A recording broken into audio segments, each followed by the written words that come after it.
ओम श्री वेद पुरुषाय नमः। नमस्कार। क्लास नंबर 346 श्रीमद् भगवद गीता जी शंकराचार्य जी के भाष्य के अनुसार आरंभ किया जाता है। ओम श्री सीता रामचंद्राभ्याम नमः। नमो गुरुभ्यः। ओम अथ काल देवता श्री संवत् 2081 मार्गशीर्ष शुक्ल पक्षः पूर्णिमा आग्रहायणी। मार्गशीर्ष की शुक्ल पक्ष की जो पूर्णिमा है उनका नाम आग्रहायणी है। रविवारः मृगशिरा दक्षिणायनम हेमंत ऋतुः। ओम तत्सत् श्री शंकराचार्याय गुरवे नमः। ज्यायसि चेत् कर्मणस्ते मता बुद्धिर्जनार्दन तत्किं कर्मणि घोरे मां नियोजयसि केशव। अध्याय नंबर 3 और श्लोक नंबर 1। पुस्तक है Shrimad Bhagavad Gita ji, Gita press, Gorakhpur, book number 10, Shankaracharya ji के भाष्य वाली पुस्तक। अच्छा जी, तो हम देख रहे हैं तीसरे अध्याय पर जो शंकराचार्य जी ने बहुत लंबी एक प्रस्तावना हमारे लिए लिखी है, बड़ी कृपा करते हुए, और उसी को हम देखते हैं। उस विषय को आरंभ करने से पहले, भाष्य को आरंभ करने से पहले हमें एक विचार करना होगा। वो ये है कि हम क्या कर रहे हैं। अधिकतर जो स्कूली एकेडमिक एजुकेशन होती है उसमें बस हम सिलेबस करते जाते हैं, एक के बाद दूसरा, दूसरे के बाद तीसरा, और हम ये प्रश्न भूल जाते हैं हम क्या कर रहे हैं, क्यों कर रहे हैं, किस लिए कर रहे हैं। तो यहाँ पर भी हम अब भगवद गीता पढ़ रहे हैं और हम श्लोक के बाद श्लोक देखते जा रहे हैं और शंकराचार्य जी का भाष्य आ रहा है। तो क्या हमारा उद्देश्य है कि हम इंटेलेक्चुअल बनना चाहते हैं? क्या हम इसको पढ़ने के बाद लोगों को दिखाना चाहते हैं कि हम भाष्य जानते हैं, या अपने अंदर एक इंटेलेक्चुअल सेटिस्फैक्शन चाहते हैं, या हमें कोई रस मिल रहा है? क्या उद्देश्य है, क्यों पढ़ रहे हैं? तो ये याद रहे कि हमारा यहाँ भगवद गीता जी को पढ़ने का भगवान से, तो पहली बात हम यहाँ पर राम जी से पढ़ रहे हैं। अगर राम जी यहाँ गुरु जी नहीं हैं और राम जी यहाँ शिष्य नहीं हैं तो भगवद गीता नहीं समझ में आएगी, तब ये भगवद गीता है ही नहीं। ये आप सोचें, ये ऐसे ही कोई एग्जैजरेशन आदि नहीं है। ये शास्त्र जो है ये जगत की आत्मा ही इसकी गुरु है, और जगत की आत्मा ही इस शास्त्र का शिष्य है। इसीलिए ये साइंस आदि से बिल्कुल भिन्न है। इसीलिए इस शास्त्र के आरंभ से पहले हमको जगत की आत्मा से जोड़ा जाता है। कहाँ जोड़ा जाता है? धियः नः प्रचोदयात्।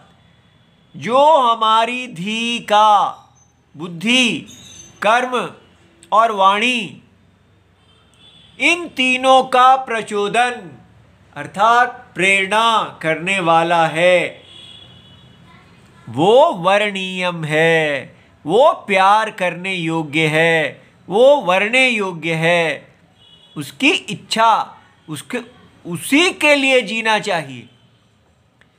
तो ये हमको गायत्री मंत्र में सबसे पहले फर्स्ट एजुकेशन के रूप में समझाया जाता है, फर्स्ट वैदिक एजुकेशन। तो हमको समझ में आना चाहिए कि इस समय हम उस परिचय से, अंतरात्मा को प्यार करने वाली विद्या से कटे हुए हैं। इसलिए हमको ये भगवद गीता वापस पुराने हमारे सनातन गुरु शिष्य परंपरा से जोड़ रही है। इसलिए सनातन, हम कहें कि हम गुरुकुल खोल देते हैं इत्यादि, कुछ भी खोल दें, नाम बदलने से, कमरे बदलने से वो गुरुकुल नहीं बन जाएगा। गुरुकुल वही होगा जहाँ पर जगत की आत्मा गुरुजी हैं और जगत की आत्मा ही शिष्य हैं। तो जगत की आत्मा माने वो रियलिटी जिसको साइंस मीन्स डायरेक्ट ऑब्जर्वेशन और इन्फ्रेंस, प्रत्यक्ष और अनुमान के प्रमाण नहीं जानते, वो है इस वेद का विषय, अंतरात्मा। तो इसलिए अगर प्रश्न आता है कहाँ धरती, कौन धारण करता है या धारण करने वाला है, तो ये वेद साइंस से एक बिल्कुल अलग हमको परसेप्शन देती है, एक दृष्टिकोण देती है, एक ज्ञान देती है।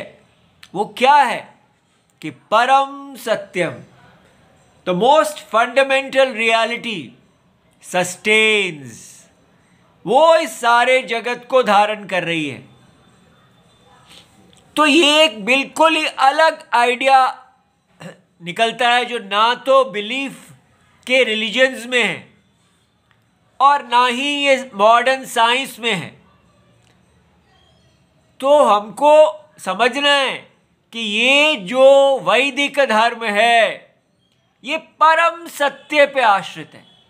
अगर इस परम सत्य को ही छोड़ दिया तो कोई वैदिक धर्म नहीं। आप कितने भी पूजाएं कर लो, आप कितने भी यज्ञ कर लो, कुछ भी कर लो, आपको हमको समझ में आना चाहिए कि हम ये एक नई चीज क्या है यहाँ, इसको अपूर्व कहते हैं। अपूर्व कि ऐसी कौन सी चीज है जो पूर्व में नहीं थी, जो वेद के शब्द प्रमाण के जो चक्षु हैं उनको खोलने से हमें दिखी। इसलिए हमको बताया जाता है कि परम सत्यम ने अपरम सत्यम को धारण किया हुआ है। दो सत्य हैं। दो सत्य कैसे हो सकते हैं? एक सत्य है जो फंडामेंटल रियलिटी है, परम, और दूसरा जब तक आपने उस परम को नहीं जाना तब तक अपरम, मिसपरसेप्शन, मिस्टेक, विपरीत ग्रहणम ही सत्य प्रतीत होता है। इसलिए एक सत्य है जो अविचार की दशा में सत्य है और दूसरा सत्य है जो विचार की दशा में सत्य है। जो इसको जान लेता है उसके लिए अपरम सत्य नहीं रहता, लेकिन जो इसको नहीं जानता उसके लिए अपरम, नॉट मोस्ट फंडामेंटल, जो सत्य है वही सत्य रहता है। कैसे?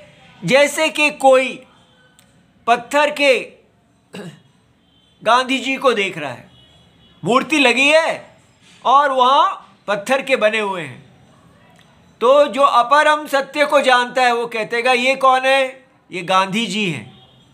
और जो परम सत्य को जानता है वो क्या कहेगा? ये पत्थर है। ठीक है? उसका फंडामेंटल जहां भी आप देखेंगे, हाथ लगाएंगे, देखेंगे वो सब पत्थर ही है। लेकिन अगर आप परसेप्शन को देख रहे हैं तो आप उसके ऑल परवेडिंग सत्य को नहीं देख रहे। इसलिए एक है परसेप्चुअल रियलिटी, माने प्रतीति, प्रातिभासिक, जो आभास होता है अविचार दशा में, और दूसरा है एक्चुअल रियलिटी जो दिखता है विचार दशा में। इसलिए अविचार और विचार, अज्ञान और ज्ञान, विद्या, विद्या में परम सत्यम, अविद्या में परम अपरम सत्यम, दो सत्य हैं। इसी की कहानी है। और वेद हमें कह रहे हैं, भगवत गीता हमें कह रही है कि आपको जीवन की सफलता है अपरम सत्यम से परम सत्य में जाना, अविचार, अविद्या दशा से विद्या दशा में जाना। ये बात समझ में आ रही? तो गोल ऑफ लाइफ, चाहे आप उसको हिंदू गोल कहिए या यूनिवर्सल गोल कहिए, एक ही बात है। क्योंकि हिंदुइज्म कोई रिलीजन है ही नहीं, सत्य कोई रिलीजन नहीं होता, लेकिन क्योंकि और यह असत्य क्लेम्स हैं धर्म को, रिलीजियस क्लेम और साइंस का क्लेम, इसलिए हमको उनसे अलग करने के लिए कहना पड़ता है कि हिंदू धर्म। इसका अर्थ ये नहीं है कि अनेक धर्म हैं। हिंदू धर्म का मतलब जो हिंदुओं का क्लेम है, वेद आश्रित क्लेम, और रिलीजन्स का क्लेम है और साइंस का क्लेम है, उनकी जो मान्यता है वो सबको अगर खड़ा कर दिया जाए और सब विचार से हम देखें तो ये वेदोक्त सत्यम ही ठीक बैठता है कि ये जीवन की क्लेम है। हमें कोई हेवन इत्यादि नहीं जाना है, हमें साइंस का कोई कंज्यूमरिस्टिक मॉडल में नहीं जाना है। तो फिर क्या करना है? हमें देखना है कि ये पूरा जगत सत्य है और इसने असत्य को धारण किया हुआ है। लेकिन फिर तो केवल बस एक ही स्ट्रोक में असत्य बाधित होना चाहिए? नहीं, ये जो सत्य है, इसने जो अपरम सत्य पहना हुआ है, ये यज्ञ रूप है। ये समझना है कितना इंपॉर्टेंट है। ये जो परसेप्चुअल रियलिटी है, प्रतीति, प्रातिभासिक, अविचार में जो सिद्ध है, वो यज्ञ रूप है। यज्ञ क्या होता है? यज्ञ में देवता होते हैं और यजमान होता है जिसका यज्ञ है, और वो ऋत्विक की सहायता से अग्नि में आहुति देते हैं ताकि वो देवताओं को तुष्ट करते हैं। इस प्रकार देवताओं को तुष्ट करने से पुण्य की प्राप्ति होती है। वो धर्म है। धर्म की डेफिनेशन यही है कि जब यज्ञ के देवता तुष्ट होते हैं तो उससे पुण्य की प्राप्ति होती है, और जब आप उनके भोग की चोरी कर लेते हैं, आप यज्ञ को वर्धन नहीं करते बल्कि आप अपने शरीर में उपभोग कर लेते हैं, तो ये अधर्म की प्राप्ति होती है। अब ये देखिए, ये कितना समझने वाला डेफिनेशन है। तो हम कहेंगे ये तो बिलीफ है, हम क्यों माने? बिलीफ नहीं है। बिलीफ वो होता है जिसका कोई बेसिस नहीं है। आपको ये बात अनुभव में दिखनी चाहिए कि परम सत्य हैं, जगत की आत्मा है। जगत की आत्मा और ये पूरा जगत दोनों भिन्न स्वभाव के हैं। आत्मा साक्षी है, हर देह में एक ही परमात्मा वास कर रहे हैं और वो सारे जगत में व्याप्त हैं। आत्मा की व्याप्ति, साक्षी आत्मा की व्याप्ति दिखनी चाहिए, और ये पूरा जगत व्याप्य है, परवेडेड है, लहरों की तरह है। इसकी कोई अपनी सत्ता नहीं है। जैसे जल की सत्ता होती है, लहरों की कोई सत्ता नहीं होती, उसी प्रकार तो यज्ञ को पहचाना ही नहीं तो फिर कुछ नहीं किया। अब ये जो यज्ञ है ये ऐसा है, एक पुरुष के रूप में। ये पुरुष सूक्तम वेद में बताया जाता है, भगवद गीता में भी यही बताया जाता है। भगवान ने अपना विश्व रूप दिखाया है। इस विश्व रूप में सिर से जो उत्पन्न हुए हैं आदिकाल में, उनको ब्राह्मण, भुजा से क्षत्रिय, जांग से वैश्य और पैरों से शूद्र। इसलिए ये असमानता जो है ये एक्सप्लॉयटेटिव नहीं है। ये एक्सप्लॉयटेटिव बन जाती है अगर हम ये सारे अपना अपना स्वधर्म छोड़ के अधर्म करें। इसलिए बाजार हिंदुइज्म नहीं है, वैदिक धर्म नहीं है। सबको इस यज्ञ में अपने अपने पूर्व जन्मों के कर्म से जीता हुआ यज्ञ स्थान धारण करना है, और उसमें होते हैं नित्य कर्म।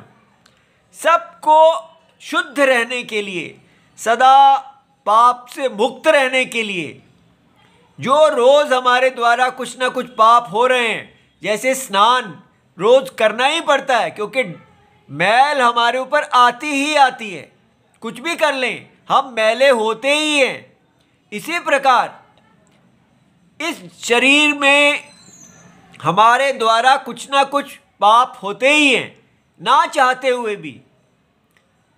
उनको हमें शुद्ध रहने के लिए हमें नित्य कर्म दिए गए हैं।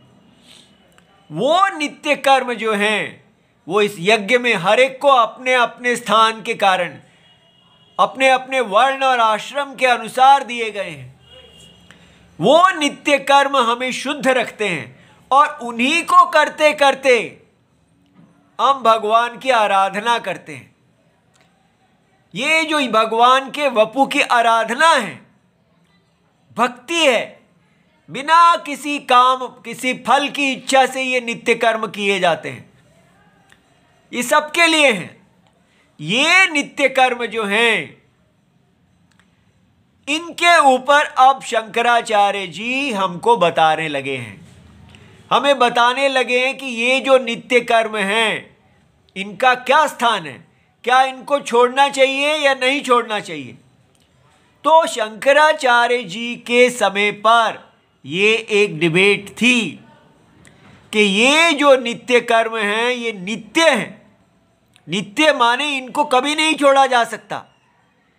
जो इनको छोड़ेगा उनको इसके ना करने का पाप लगेगा। उसको बोलते हैं अकरणे प्रत्यवाया। ये बात समझ में आई। तो नित्य कर्म में एक नियम है, अगर आप अपने नित्य कर्मों को नहीं करते तो आपको एक पाप लगता है, दोष लगता है, जिसका नाम है प्रत्यवाय दोषः। तो अब यहां पर हमको पूर्व पक्षी जो हैं वो ये क्वेश्चन रेज करते हैं कि ये जो नित्य कर्म है इसको सन्यासी को भी करने चाहिए। कोई भी नहीं है जिसको नित्य कर्मों का त्याग करना चाहिए। तो वो कहते हैं नित्यानि प्रत्यवाय परिहारार्थम अनुष्ठेयानि इति चेत। ठीक है, क्यों ये कहते हैं कि नित्य कर्मों का प्रत्यवाय परिहार, प्रत्यवाय दोष जो आता है कब आता है? ये अकरणे, जो व्यक्ति नित्य कर्म नहीं करता तो उसको प्रत्यवाय का पाप लगता है। इसलिए नित्य कर्म सदा करने चाहिए। ऐसा किसका मत है?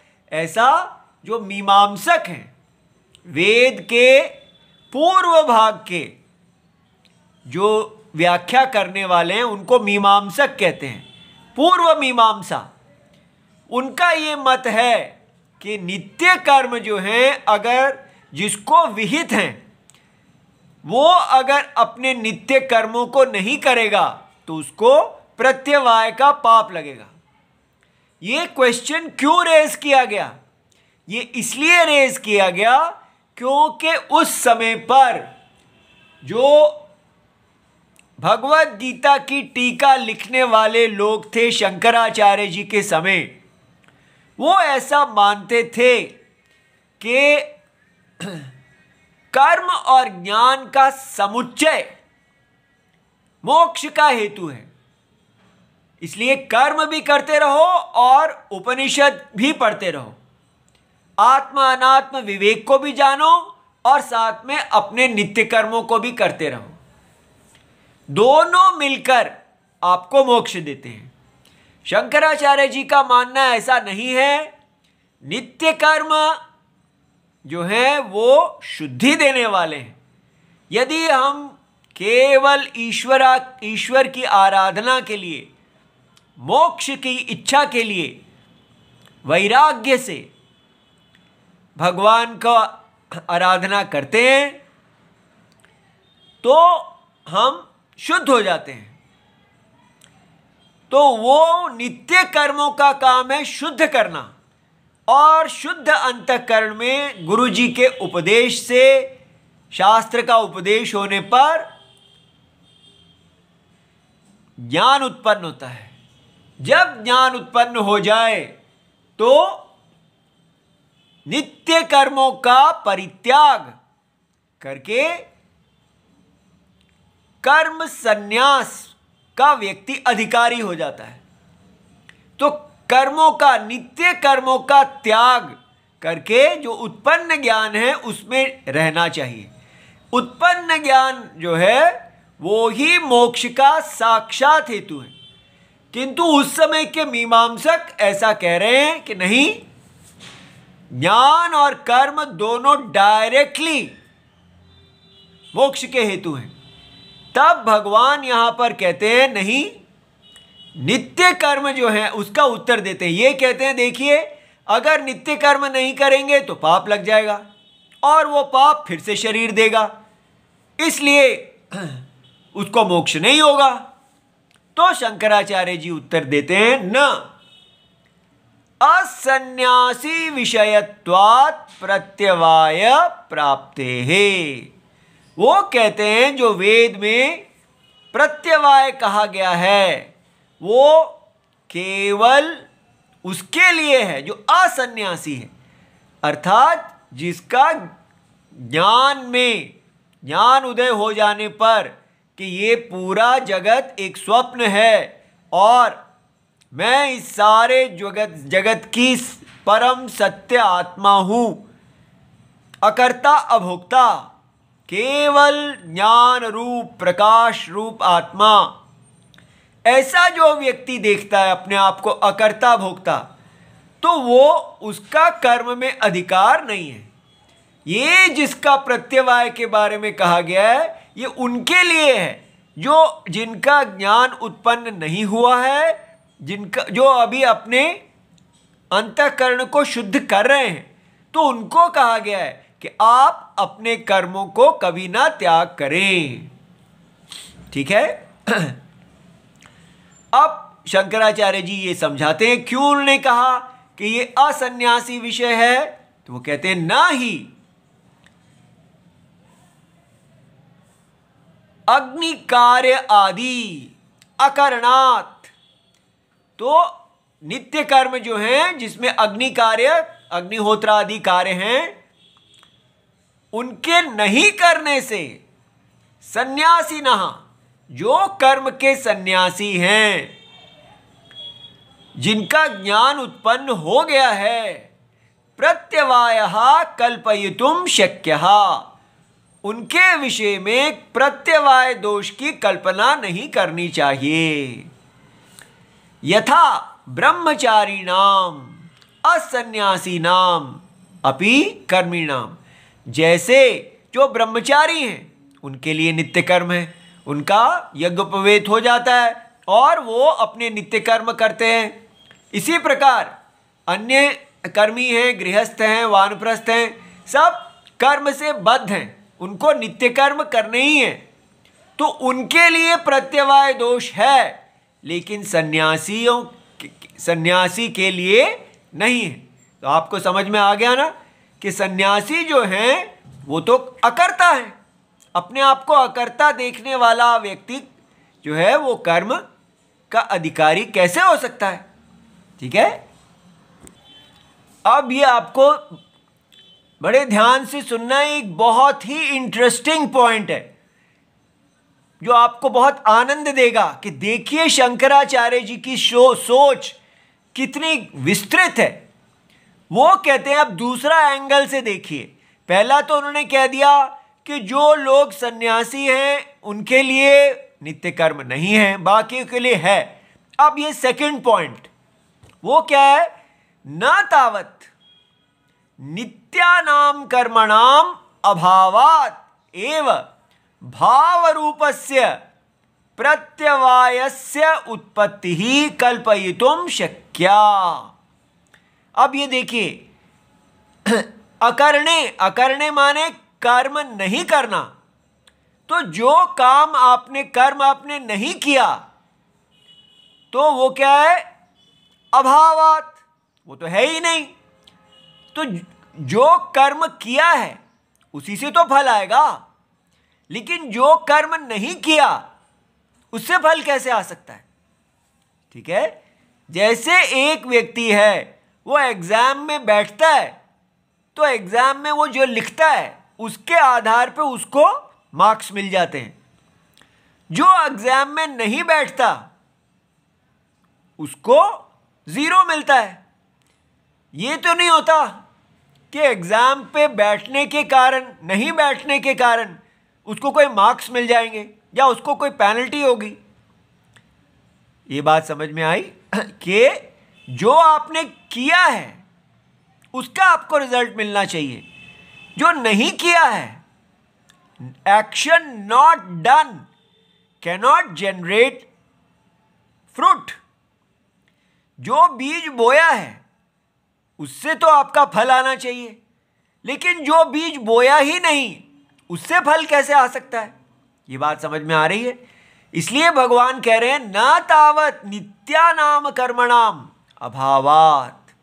जो नित्य कर्म हैं उनके अभाव के द्वारा, माने भाव, नॉन एग्जिस्टेंस, आपने वो वैदिक कर्म को किया ही नहीं, तो भाव रूपस्य प्रत्यवायस्य उत्पत्ति। तो ये तो ऐसा हो गया जैसे नथिंग, नथिंग में से समथिंग आ जाए, ऐसा तो नहीं हो सकता। समथिंग में से समथिंग आता है। ठीक है, जो चीज है, जैसे गीत है ना, nothing comes from nothing, nothing में से नथिंग नहीं आ सकता, और ना ही नथिंग में से समथिंग आ सकता है। कोई भी चीज जो नहीं है, अभाव रूप है, उसमें से भाव रूप की उत्पत्ति नहीं हो सकती। ये पॉइंट समझ में आ गया? जैसे आपको रोटी बनानी है, तो आप नथिंग में से रोटी नहीं बना सकते, आपको आटा चाहिए, कुछ है जिससे आप बनाएंगे, ट्रांसफॉर्म करेंगे।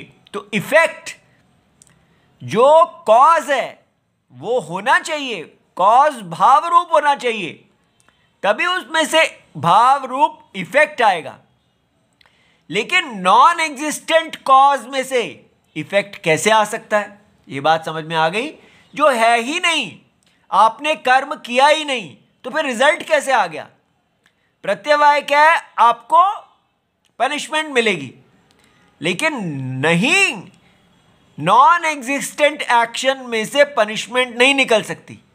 ये कितनी बड़ी बात है। और भगवान कहते हैं, देखिए इसी के आधार पर छांदोग्य उपनिषद में ये है श्रुति, कथम असतः सज्जायेत, नॉन एग्जिस्टेंट, ये वर्ल्ड अगर हम कहेंगे पहले नहीं था और इसका कोई कारण भी नहीं था, ये एब्सोल्यूट जीरो था, नॉन एग्जिस्टेंस में से एग्जिस्टेंस कैसे आ सकती है? ऐसा क्वेश्चन छांदोग्य उपनिषद में रेज किया गया है। इसका मतलब ये क्या हुआ? असतः सज्जन्म असंभव श्रुते है। असत, नॉन एग्जिस्टेंस, अभाव में से भाव की उत्पत्ति पॉसिबल ही नहीं है। इसलिए कहा जाता है कि तो फिर ये प्रत्यवाय क्या है? ये प्रत्यवाय है कि अगर आप स्नान करते हैं तो आपकी मैल चली जाती है, लेकिन आपकी स्नान नहीं करते तो वो मैल वहीं रह जाती है। वही दोष है प्रत्यवाय। ये नहीं कि नहीं करने से और मैल आ जाती है। ये बात समझ में आई? जो व्यक्ति स्नान करता है उसकी हर रोज मैल जाती जाती है, वो हर रोज शुद्ध होता है। लेकिन जो व्यक्ति स्नान नहीं करता उसकी मैल दूर नहीं होती, और ये ही उसका प्रत्यवाय दोष है। उसके कारण वो पतित होता जाता है। और दूसरी बात, जब वो नित्य कर्म नहीं करता तो फिर वो प्रतिषिद्ध कर्म की तरफ चला जाता है। जो डिजायर्ड एक्शन है वो नहीं करता और जो नॉन डिजायर्ड एक्शन है वो करता है।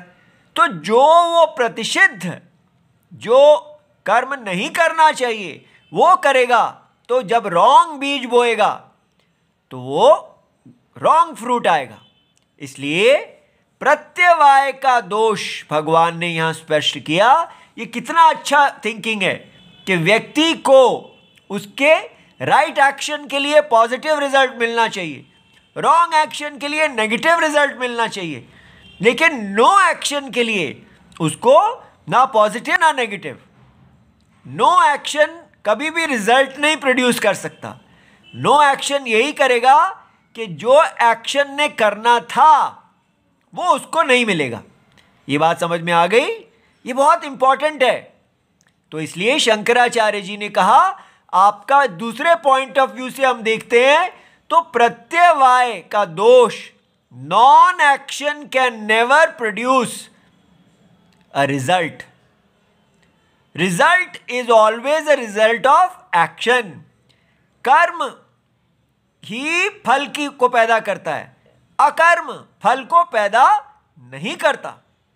ये थोड़ा सा भी हमें मिल जाता है तो हमारा भारतीय सोच समझ में आती है, कितनी गहरी, कितनी अच्छी है।